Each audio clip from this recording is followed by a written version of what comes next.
Mr. Secretary General, Mr. President, distinguished delegates, ladies and gentlemen of the world, thank you for granting me the honor of speaking today on this first day of general debate in the 38th session of the General Assembly. Once again, I come before this body preoccupied with peace. Last year, I stood in this chamber to address the special session on disarmament.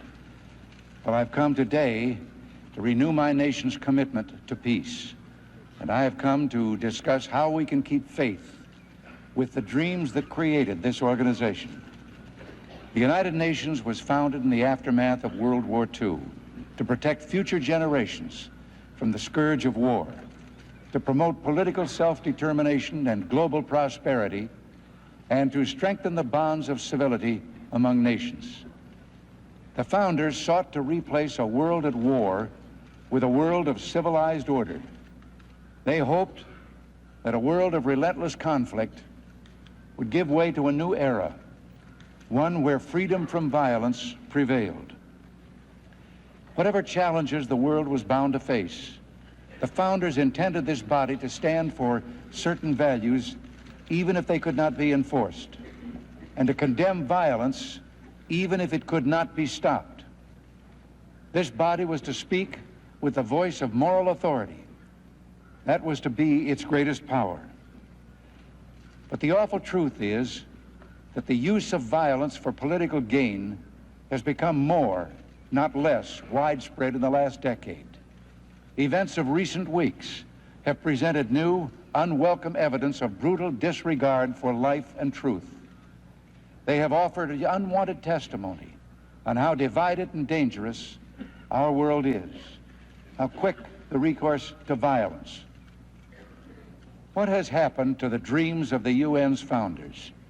What has happened to the spirit which created the United Nations? The answer is clear. Governments got in the way of the dreams of the people. Dreams became issues of East versus West. Hopes became political rhetoric. Progress became a search for power and domination. Somewhere the truth was lost that people don't make wars, governments do. And today in Asia, Africa, Latin America, the Middle East, and the North Pacific, the weapons of war shatter the security of the peoples who live there, endanger the peace of neighbors, and create ever more arenas of confrontation between the great powers. During the past year alone, violent conflicts have occurred in the hills around Beirut, the deserts of Chad, and the Western Sahara, in the mountains of El Salvador, the streets of Suriname, the cities and countryside of Afghanistan, the borders of Kampuchea, and the battlefields of Iran and Iraq.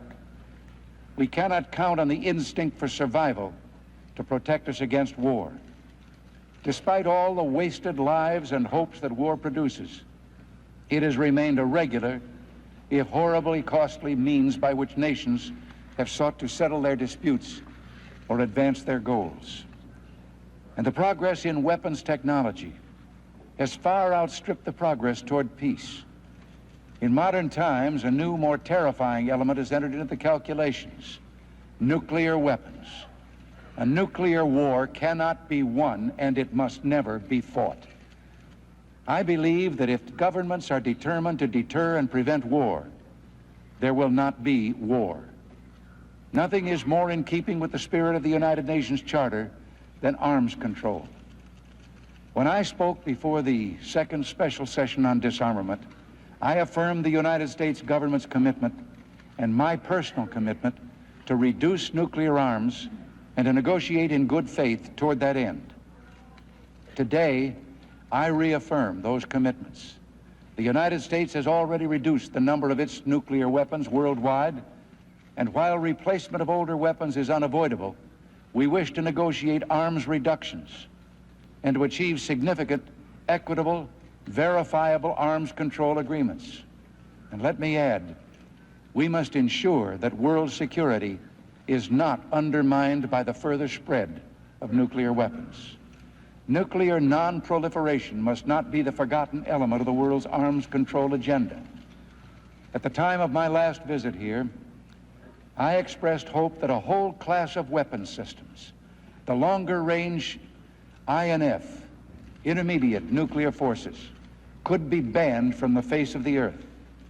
I believe that to relieve the deep concern of peoples in both Europe and Asia, the time was ripe for the first time in history to resolve a security threat exclusively through arms control. I still believe the elimination of these weapons, the zero option, is the best, fairest, most practical solution to the problem. Unfortunately, the Soviet Union declined to accept the total elimination of this class of weapons. When I was here last, I hoped that the critical strategic arms reduction talks would focus, and urgently so, on those systems that carry the greatest risk of nuclear war. The fast-flying, accurate, intercontinental ballistic missiles which pose a first strike potential. I also hope the negotiations could reduce by 1/2 the number of strategic missiles on each side and reduce their warheads by 1/3. Again, I was disappointed when the Soviets declined to consider such deep cuts and refused as well to concentrate on these most dangerous, destabilizing weapons. Well, despite the rebuffs, the United States has not abandoned and will not abandon the search for meaningful arms control agreements. Last June, I proposed a new approach toward the START negotiations. We did not alter our objective of substantial reductions, but we recognize that there are a variety of ways to achieve this end. During the last round of Geneva talks, we presented a draft treaty which responded to a number of concerns raised by the Soviet Union. We will continue to build upon this initiative. Similarly, in our negotiations on intermediate-range nuclear forces, when the Soviet leaders adamantly refused to consider the total elimination of these weapons, the United States made a new offer. We proposed as an interim solution some equal number on both sides between 1 and 0 and 572. We recommended the lowest possible level. Once again, the Soviets refused an equitable solution and proposed instead what might be called a half-zero option. 0 for us and many hundreds of warheads for them. And that's where things stand today. But I still haven't given up hope that the Soviet Union will enter into serious negotiations. We are determined to spare no effort to achieve a sound, equitable, and verifiable agreement. And for this reason, I have given new instructions to Ambassador Nitze in Geneva, telling him to put forward a package of steps designed to advance the negotiations as rapidly as possible. These initiatives build on the interim framework the United States advanced last March and address concerns that the Soviets have raised at the bargaining table in the past. Specifically, first, the United States proposes a new initiative on global limits. If the Soviet Union agrees to reductions and limits on a global basis, the United States, for its part, will not offset the entire Soviet global missile deployment through U.S. deployments in Europe. We would, of course, retain the right to deploy missiles elsewhere. Second, the United States is prepared to be more flexible on the content of the current talks. The United States will consider mutually acceptable ways to address the Soviet desire that an agreement should limit aircraft as well as missiles. Third, the United States will address the mix of missiles that would result from reductions. In the context of reductions to equal levels, we are prepared to reduce the number of Pershing II ballistic missiles as well as ground-launched cruise missiles. I have decided to put forward these important initiatives after full and extensive consultations with our allies, including personal correspondence I've had with the leaders of the NATO governments in Japan and frequent meetings of the NATO Special Consultative Group. I have also stayed in close touch with other concerned friends and allies. The door to an agreement is open. It is time for the Soviet Union to walk through it. I want to make an unequivocal pledge to those gathered today in this world arena. The United States seeks and will accept any equitable, verifiable agreement that stabilizes forces at lower levels than currently exist. We're ready to be flexible in our approach, indeed willing to compromise.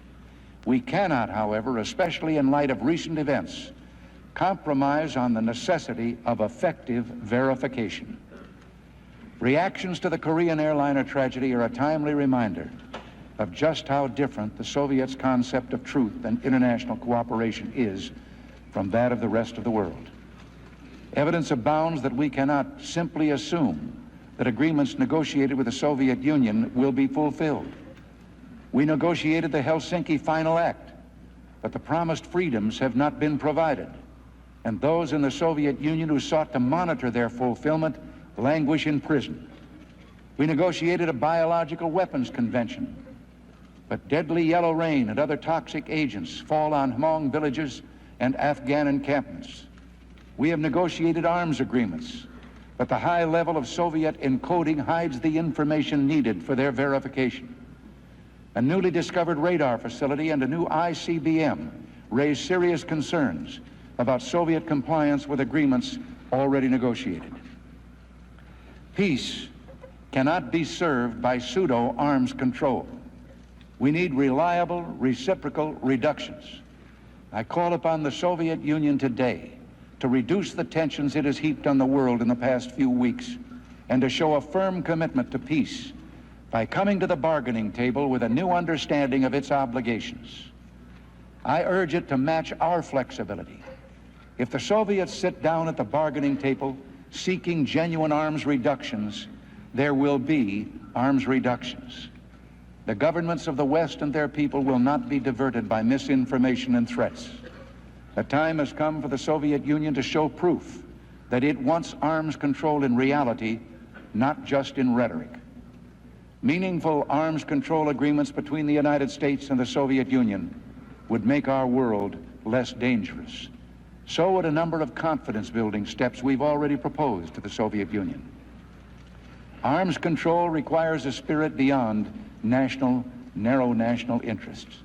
This spirit is a basic pillar on which the UN was founded. We seek a return to this spirit. A fundamental step would be a true non-alignment of the United Nations. This would signal a return to the true values of the Charter, including the principle of universality. The members of the United Nations must be aligned on the side of justice rather than injustice, peace rather than aggression, human dignity rather than subjugation. Any other alignment is beneath the purpose of this great body and destructive of the harmony that it seeks. What harms the Charter harms peace. The founders of the UN expected that member nations would behave and vote as individuals after they had weighed the merits of an issue, rather like a great global town meeting. The emergence of blocs and the polarization of the UN undermine all that this organization initially valued. We must remember that the non-aligned movement was founded to counter the development of blocs and to promote détente between them. Its founders spoke of the right of smaller countries not to become involved in others' disagreements. Since then, membership in the non-aligned movement has grown dramatically, but not all the new members have shared the founders' commitment of genuine non-alignment. Indeed, client governments of the Soviet Union who have long since lost their independence have flocked into the non-aligned movement and once inside have worked against its true purpose. Pseudo-non-alignment is no better than pseudo-arms control. The United States rejects as false and misleading the view of the world as divided between the empires of the East and West. We reject it on factual grounds. The United States does not head any bloc of subservient nations, nor do we desire to. What is called the West is a free alliance of governments, most of whom are democratic, and all of whom greatly value their independence. What is called the East is an empire directed from the center, which is Moscow. The United States today, as in the past, is a champion of freedom and self-determination for all people.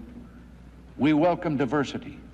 We support the right of all nations to define and pursue their national goals. We respect their decisions and their sovereignty, asking only that they respect the decisions and sovereignty of others. Just look at the world over the last 30 years and then decide for yourself whether the United States or the Soviet Union has pursued an expansionist policy. Today, the United States contributes to peace by supporting collective efforts by the international community. We give our unwavering support to the peacekeeping efforts of this body, as well as other multilateral peacekeeping efforts around the world. The UN has a proud history of promoting conciliation and helping keep the peace. Today, UN peacekeeping forces or observers are present in Cyprus and Kashmir, on the Golan Heights, and in Lebanon. In addition to our encouragement of international diplomacy, the United States recognizes its responsibilities to use its own influence for peace. From the days when Theodore Roosevelt mediated the Russo-Japanese War in 1905, we have a long and honorable tradition of mediating or damping conflicts and promoting peaceful solutions. In Lebanon, we, along with France, Italy, and the United Kingdom, have worked for a ceasefire, for the withdrawal of all external forces, and for restoration of Lebanon's sovereignty and territorial integrity. In Chad, we have joined others in supporting the recognized government in the face of external aggression. In Central America, as in Southern Africa, we are seeking to discourage reliance upon force and to construct a framework for peaceful negotiations. We support a policy to disengage the major powers from third world conflict. The UN Charter gives an important role to regional organizations in the search for peace. The U.S. efforts in the cause of peace are only one expression of a spirit that also animates others in the world community. The Organization of American States was a pioneer in regional security efforts. In Central America, the members of the Contadora Group are striving to lay a foundation for peaceful resolution of that region's problems.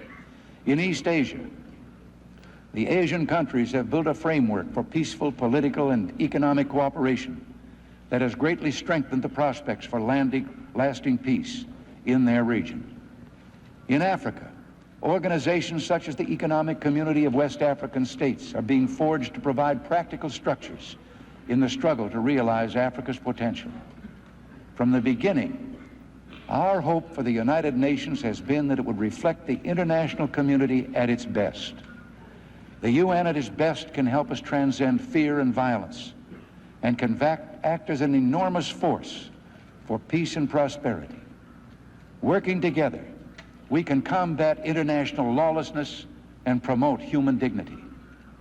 If the governments represented in this chamber want peace as genuinely as their peoples do, we shall find it. We can do so by reasserting the moral authority of the United Nations. In recent weeks, the moral outrage of the world seems to have reawakened. Out of the billions of people who inhabit this planet, why, some might ask, should the death of several hundred shake the world so profoundly? Why should the death of a mother flying toward a reunion with her family, or the death of a scholar heading toward new pursuits of knowledge, matter so deeply? Why are nations who lost no citizens in the tragedy so angry? The reason rests on our assumptions about civilized life and the search for peace. The confidence that allows a mother or a scholar to travel to Asia or Africa or Europe or anywhere else on this planet may be only a small victory in humanity's struggle for peace. Yet what is peace if not the sum of such small victories? Each stride for peace and every small victory are important for the journey toward a larger and lasting peace. We have made progress. We've avoided another world war. We've seen an end to the traditional colonial era and the birth of 100 newly sovereign nations. Even though development remains a formidable challenge, we've witnessed remarkable economic growth and industrialized among the industrialized and the developing nations. The United Nations and its affiliates have made important contributions to the quality of life on this planet, such as directly saving countless lives through its refugee and emergency relief programs. These broad achievements, however, have been overshadowed by the problems that weigh so heavily upon us. The problems are old, but it is not too late to commit ourselves to a new beginning, a beginning fresh with the ideals of the UN Charter. Today, at the beginning of this 38th session, I solemnly pledge my nation to upholding the original ideals of the United Nations. Our goals are those that guide this very body. Our ends are the same as those of the UN's founders, who sought to replace a world at war with one where the rule of law would prevail, where human rights were honored, where development would blossom, where conflict would give way to freedom from violence. In 1956, President Dwight Eisenhower made an observation on weaponry and deterrence in a letter to a publisher. He wrote, "When we get to the point, as we one day will, that both sides know that in any outbreak of general hostilities, regardless of the element of surprise, destruction will be both reciprocal and complete, possibly we will have sense enough to meet at the conference table with the understanding that the era of armaments has ended, and the human race must conform its actions to this truth or die." He went on to say, "We have already come to a point where safety cannot be assumed by arms alone. Their usefulness becomes concentrated more and more in their characteristics as deterrents than in instruments with which to obtain victory." Distinguished ladies and gentlemen, as we persevere in the search for a more secure world, we must do everything we can to let diplomacy triumph. Diplomacy, the most honorable of professions, can bring the most blessed of gifts, the gift of peace. If we succeed, the world will find an excitement and accomplishment in peace beyond that which could ever be imagined through violence and war. I want to leave you today with a message I've often spoken about to the citizens of my own country, especially in times when I felt they were discouraged and unsure. I say it to you with as much hope and heart as I've said it to my own people. You have the right to dream great dreams. You have the right to seek a better world for your people. And all of us have the responsibility to work for that better world. And as caring, peaceful peoples, think what a powerful force for good we could be. Distinguished delegates, let us regain the dream the United Nations once dreamed. Thank you.